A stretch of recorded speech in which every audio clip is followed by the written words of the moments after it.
Bonjour chers frères et sœurs qui aimez Dieu de tout votre cœur. Alors dans un premier temps, je vais lire un passage de l'évangile en Matthieu 16, versets 13 à 20. Alors, au dire des gens, qui est le Fils de l'homme? C'est Jésus qui pose cette question. Il répondit, pour les uns, Jean le Baptiste, pour d'autres, Élie, pour d'autres encore, Jérémie ou l'un des prophètes. Jésus leur demanda, et vous, que dites-vous? Que dites-vous? Pour vous, qui suis-je? Alors Simon-Pierre prit la parole et dit, tu es le Christ, le Fils du Dieu vivant. Prenant la parole à son tour, Jésus lui dit, heureux es-tu, Simon, fils de Jonas. Ce n'est pas la chair et le sang qui t'ont révélé cela, mais mon Père qui est aux cieux. Et moi je te le déclare, tu es Pierre, et sur cette pierre je bâtirai mon église. Et la puissance de la mort ne l'emportera pas sur elle. Je te donnerai les clés du royaume des cieux. Tout ce que tu auras lié sur la terre sera lié dans les cieux. Et tout ce que tu auras délié sur la terre sera délié dans les cieux. Alors il ordonna aux disciples de ne dire à personne que c'était lui le Christ. Acclamons la parole de Dieu. Louange à toi, Seigneur Jésus. Alors, c'est par rapport à ce passage-là que l'Église catholique, donc l'Église universelle, proclame que l'Église se fonde sur la foi des apôtres, mais particulièrement la foi de Pierre par rapport à sa proclamation. Par rapport à cette proclamation. Par rapport au fait qu'il a dit et il a reconnu que Jésus est le Christ, le Fils de Dieu. Et que c'est sur la pierre que Jésus va bâtir son église. Parce que Jésus a dit, tu es Pierre. Il s'est adressé à Pierre et dit, tu es Pierre, et sur cette pierre, je bâtirai mon église. Mais qu'est-ce que ça dit? Est-ce qu'il s'agit du corps de Pierre? Est-ce qu'il s'agit de la chair de Pierre? Non, il ne s'agit pas de cela. Il s'agit de ce qui est sorti de sa bouche. La pierre dont il parle, c'est ce qui sort de la bouche de Pierre. Pourquoi? Parce que ce que Pierre a attesté ici, ce que Simon-Pierre a attesté ici, est-ce que c'est venu de lui? Non. Jésus-Christ a dit que c'est son Père, le Père Céleste, qui a mis cette parole dans la bouche de Pierre et qui lui a révélé cela. Est-ce que vous comprenez? Vous voyez? Vous comprenez? Parce que Pierre a proclamé ce que le Père Céleste a mis dans sa bouche. Et c'est pour ça qu'il devient une pierre sur laquelle l'Église est bâtie. C'est par rapport à sa proclamation de foi. C'est par rapport à son attestation de foi. Sinon, nous le savons, la pierre primordiale, ce n'est pas l'apôtre Pierre. La pierre primordiale, c'est qui? C'est Jésus-Christ lui-même. Qu'est-ce qu'il a dit de Jésus? La pierre qu'ont rejeté les bâtisseurs est devenue la pierre d'angle. Une merveille du Seigneur sous nos yeux. Donc la pierre d'angle, la pierre primordiale, c'est vrai, c'est la personne de Jésus. Voilà. Et c'est pour ça que c'est lui qui est le rocher des âges. Mais, lui étant la pierre d'angle, lui étant Jésus, la pierre primordiale, qu'est-ce qu'il a fait? Puisqu'il savait qu'après sa mission, il allait monter vers le Père. Mais il a fondé alors une pierre à travers Pierre, à travers l'apôtre Pierre, par rapport à la proclamation que Pierre a eu à faire. Est-ce que c'est un hasard si le Père Céleste a mis cette parole dans la bouche de Pierre? Est-ce que c'est un hasard? C'est le Père Céleste qui a mis ça dans sa bouche. Tu es le Christ, le Fils du Dieu vivant. Sinon, comment Pierre, lui, un pauvre pêcheur dans le lac de Tibériade, dans la mer de Galilée, lui pouvait connaître ce mystère-là? Il ne pouvait pas connaître ce mystère. C'est le Père Céleste qui lui a révélé ça, comme le Seigneur Jésus-Christ lui-même l'a dit. Et c'est pour ça qu'il a dit, tu es pierre, et sur cette pierre-là, je bâtirai mon église. Hein? C'est la pierre de quoi? De la parole de foi qui est sortie de la bouche de Pierre. Vous comprenez? Mais ça n'a pas empêché hein, la résurgence des faiblesses de Pierre.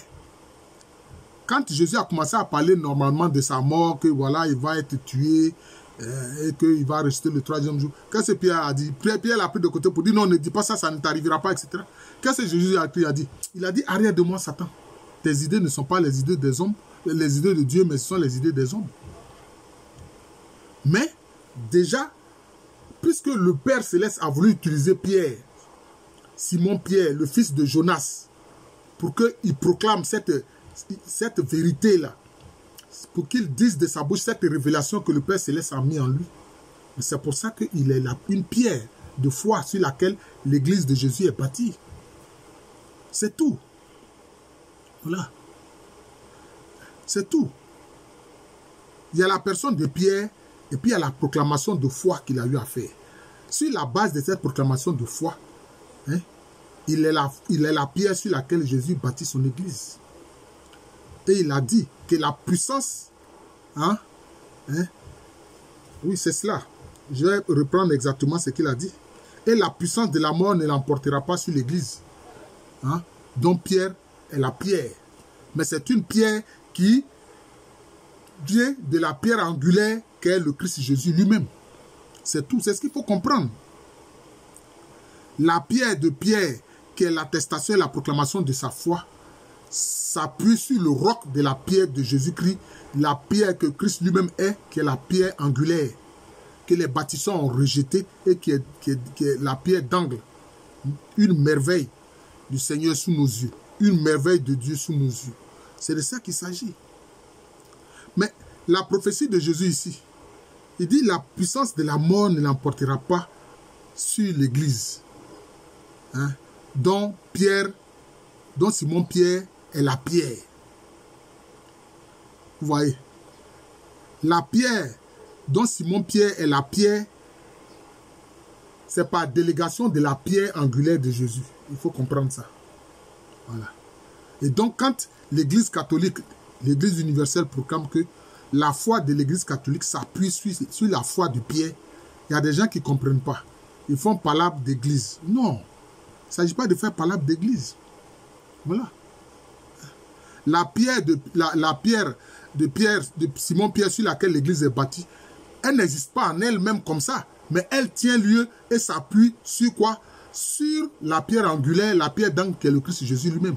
Mais comme le Père Céleste a mis cette révélation dans la bouche de Pierre et que Pierre l'a dit par la foi, donc cette pierre-là, c'est la pierre sur laquelle est bâtie l'église catholique. C'est la pierre sur laquelle est bâtie l'église catholique. Maintenant, on connaît les turpitudes qu'il y a eu dans l'église d'Occident. Ce sont les turpitudes de l'église d'Occident. Dernièrement, le 24 août, c'était la fête de la Saint-Barthélemy. Mais un 24 août, on a vu en France, mais c'est quel roi qui a fait ça? C'est le roi de France qui a fait ça. Il a envoyé des soldats massacrer les nobles français qui avaient opté pour le protestantisme. Il les a fait massacrer. Mais c'était une affaire politique. Mais comme le roi de France se proclamait catholique, on dit, oh voilà, les catholiques ont tué des protestants. Oh, il ne s'agit pas de ça. Il ne s'agit pas de ça. Hein? Il y a eu des tueries de part et d'autre. Mais ça, c'est l'église d'Occident. Voilà le problème de l'église d'Occident, qui a fait trop de bêtises. Hein? Qui a fait trop de bêtises. Maintenant, le Seigneur a dit, tu es pierre, sur cette pierre je bâtirai mon église, et la puissance de la mort ne l'emportera pas sur elle. Est-ce que jusqu'à aujourd'hui, l'église catholique existe depuis combien de siècles? Depuis la crucifixion de Pierre sur la place Saint-Pierre à Rome.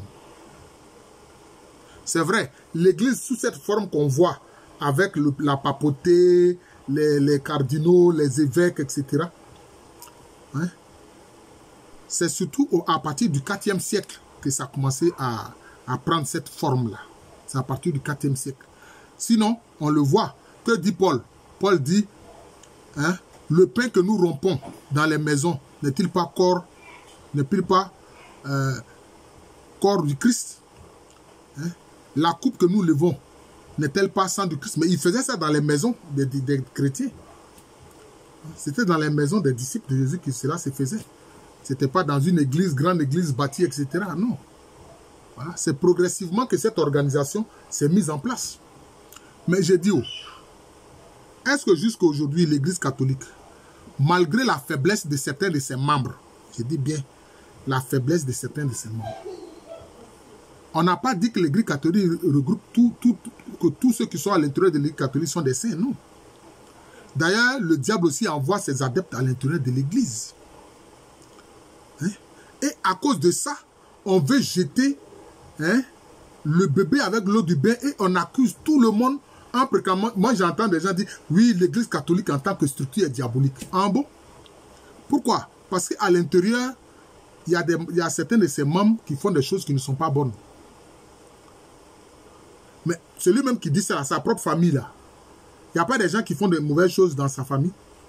Donc, on va dire que sa famille est diabolique. Vous voyez? Les gens ne font pas le parallèle et ils ne réfléchissent pas assez sur ce qu'ils disent de leur bouche. L'église, c'est la structure. Mais toutes sortes de gens y sont. Quelquefois, même le diable même envoie ses adeptes. Ce sont les faits.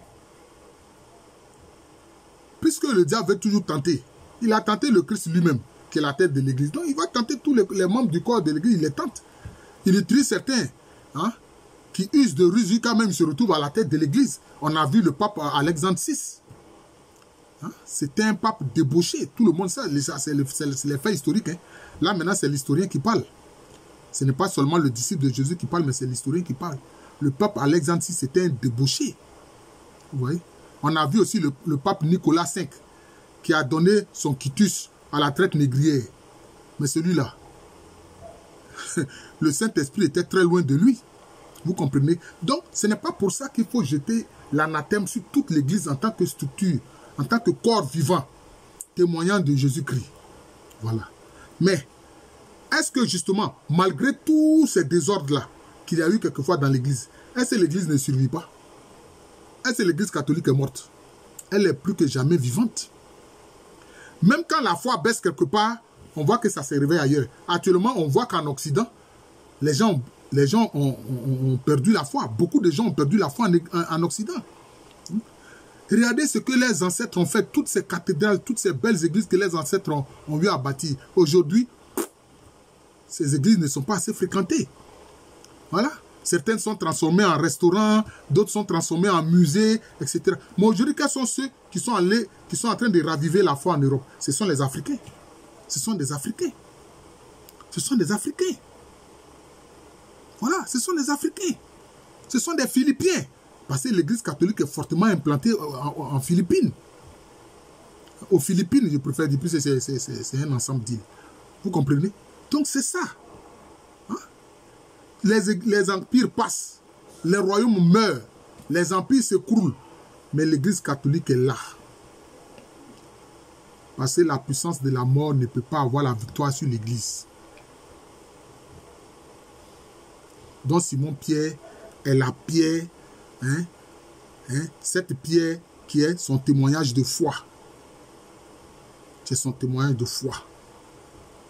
Voilà, c'est ça. Son témoignage de foi. Où il dit, tu es le Christ, le Fils du Dieu vivant. Donc la pierre là, c'est ça. La foi que Pierre a témoigné, que Simon-Pierre a témoigné, venant de la révélation du Père Céleste, c'est ça. C'est ça la pierre là. Tu es le Christ, le Fils du Dieu vivant. Tu es le Christ, le Fils du Dieu vivant.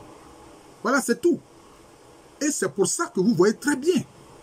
L'Église proclame Jésus, vrai Dieu, vrai homme. Vous voyez, c'est cela.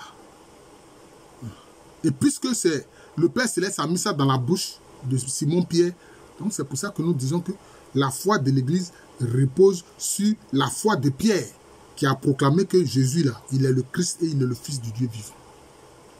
Voilà. J'espère avoir été compris. Voilà, j'espère avoir été compris.